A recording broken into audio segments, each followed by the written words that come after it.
begin with Idalia, the hurricane-turned tropical storm that has cut a path of destruction across the southeast. Strong winds, high tides, and blinding rain made roads impassable from Florida to the Carolinas, while also making it dangerous in some places to stay put. The system is now over the North Carolina coast. A lot of low-lying towns there are vulnerable to storm surge. Jared Hill joins us from one of those communities, Morehead City. Jared, good morning. Hey, good morning, Nate. The wind just started picking up here in Morehead City, but the real thing that officials are watching for is the water. Where I'm standing right here just about 30 minutes ago was completely covered, but the good news is that the pumps here in the town are working.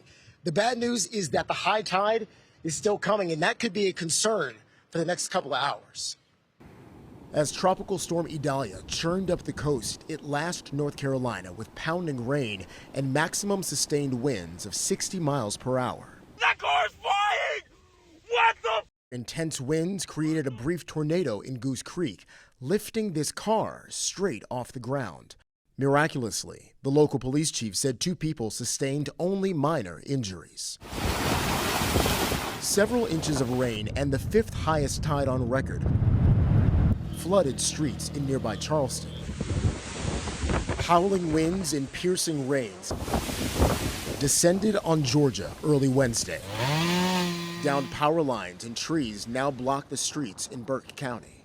Back here in the low-lying port of Morehead City in North Carolina, the assistant fire chief says the storm surge plus an exceptionally high tide, known as a king tide, will create a dangerous mix. King tide's going to add about a foot over normal.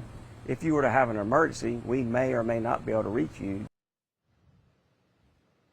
Now, the other thing, talking about emergencies here, is that you don't need a lot of wind. You don't need a lot of water to make it difficult for those emergency responders to get to you if you need help. In fact, when I was talking to the assistant fire chief there, he said that just about 35 mile per hour sustained winds would stop them because of safety from being able to get to anybody who might need help. So again, they're telling folks, stay at home if you don't need to be outside.